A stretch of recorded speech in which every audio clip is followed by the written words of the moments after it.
أشرقت نفسي بنور من فؤادي وَلَهُمْ فِيهَا أَزْوَاجٌ مُطَهَّرَةٌ اور ان کے لیے ہیں اس میں پاکیزہ بیویاں، وَهُمْ فِيهَا خَالِدُونَ اور وہ اس میں ہمیشہ رہیں گے۔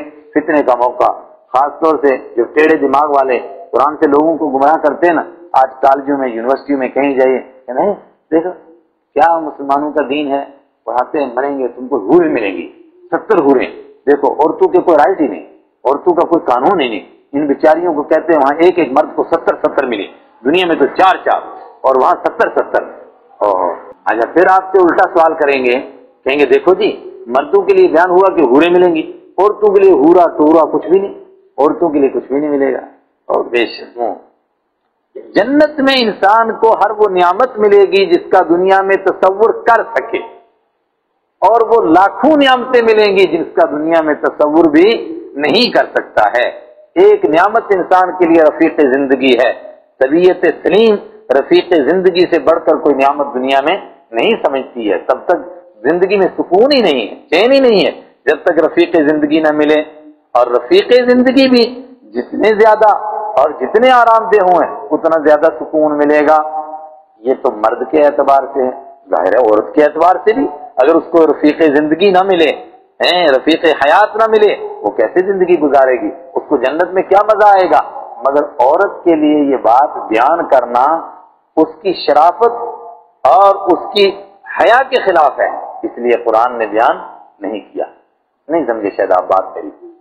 دنیا میں اگر کسی عورت سے کہا جائے کہ تیرے لیے میں نے ایک بہت شاندار قسم تلاش کیا ہے، سیدھا جوتا اٹھا کے مارے گی سر میں۔ اور اگر مرد کو کہا جائے کہ جناب آپ کے لیے میں نے ایک رشتہ تلاش کیا ہے، ایسا ویسا ڈبل پیسہ، خوب سنائیں، اس کو اچھا لگے گا، عورت کو بھی اچھا لگتا ہے، مگر یہ بات بیان کرنا حیا اور شرم کے خلاف ہے، اس لیے قرآن پاک نے یہ بات بیان نہیں کی۔ عورتوں کو بھی ملے گا، اور عورتوں کے لیے پھر ایک شارٹ کٹ لفظ استعمال کیا، لہم ما یشاؤون، اس میں وہ سب کچھ ہوگا جو چاہیں گے، اور جو وہ چاہے گی وہ اس کو ملے گا، ولدینا مزید، اور ہمارے پاس اس کے علاوہ ہے۔ اور وہ کس کو چاہے گی؟ اللہ کے حبیب صلی اللہ علیہ وسلم نے فرمایا وہ اپنے شوہر کو چاہے گی۔ اگر دنیا میں اس کا شوہر بھی نیک وہ بھی نیک، دونوں جنت میں جائیں گے۔ تو یہ جو اور 70 حوروں کا تذکرہ ہے ازواج، یہ کیا ہوں گی؟ فرمایا اس کی نوکریاں نہ ہوں گی، اس کی خادمائیں ہوں گی، اور اللہ اس کو اتنا حسن دے گا کہ جتنے حوروں کے تذکرے آپ قرآن پاک میں پڑھتے ہیں ان سب کو اکٹھی کریں اور دنیا کی ایک خاتون جو جنت میں جائے گی اس کے حسن کے ساتھ تولیں، مگر وہ ساری مل کر اس کی برابری نہیں کر سکے گی۔ یہ ان کی مالکہ بن جائے گی، یہ مخدومہ ہوگی، وہ اس کی خادمہ ہوں گی۔ اس ڈھنگ سے جب بات بیان کریں ان کو بھی یہ تو بہت مزے کی بات ہے، وہ کیسے ٹیڑھا کر کے مضمون بیان کرتے ہیں۔ جب بعض لوگوں نے اس ٹیڑھے کو سیدھا کرنے کی کوشش کی وہ اور ٹیڑھا ہوا، وہ ہو گیا وہ باز کے پر کاٹنا۔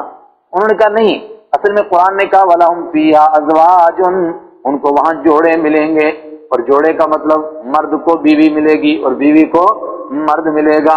او مسٹر یہاں تو چل گئی بات، لیکن جہاں آگے قرآن کہے گا موٹی آنکھوں والی، وہاں کیا کرے گا؟ ساری صفتیں عورتوں کی بیان ہوگی، وہاں کیا کرے گا؟ یہ بات بھی چلنے والی نہیں۔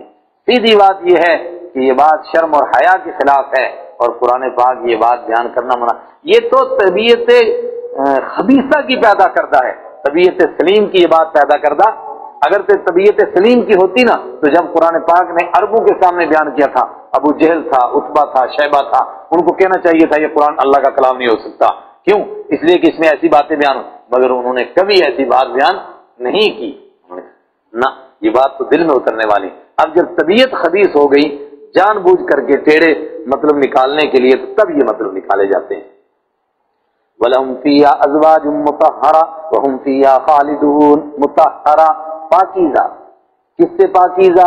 جتنے بھی دنیا میں تصور کر سکتے ہیں گندگی کے ان سب سے پاک۔